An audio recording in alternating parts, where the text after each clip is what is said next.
Militer Rusia dan Ukraina melaporkan perkembangan terbaru dari garis depan konflik dalam 24 jam terakhir.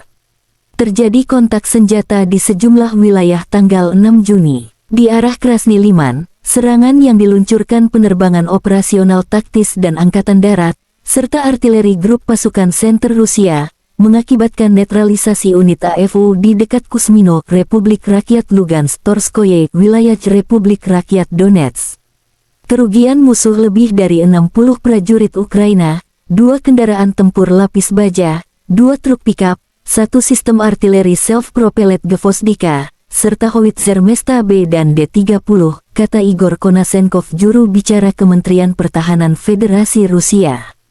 Di arah Kherson, musuh kehilangan lebih dari 25 prajurit Ukraina, 2 truk pickup, dan 1 sistem artileri swagerak Akatsia.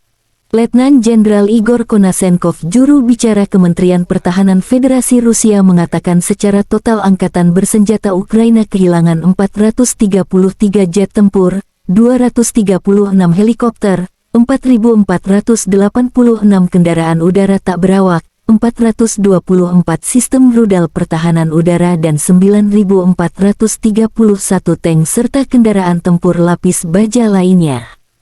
Juga 1.114 kendaraan tempur yang dilengkapi dengan MLRS, 5.009 meriam dan mortir artileri Medan, serta 10.688 kendaraan bermotor militer khusus telah dihancurkan selama operasi militer khusus tersebut.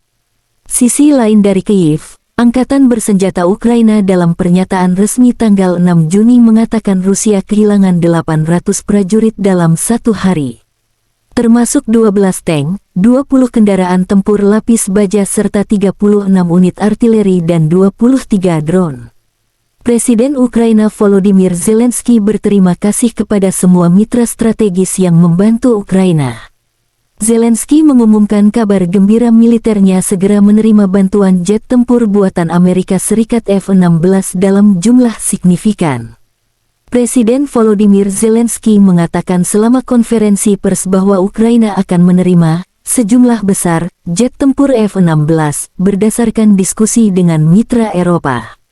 Konflik Rusia dan Ukraina berlangsung selama 468 hari, belum ada penyelesaian damai antara kedua belah pihak. Kerugian yang belum terverifikasi terjadi pada dua pihak. Terima kasih sudah nonton. Jangan lupa like, subscribe, dan share ya!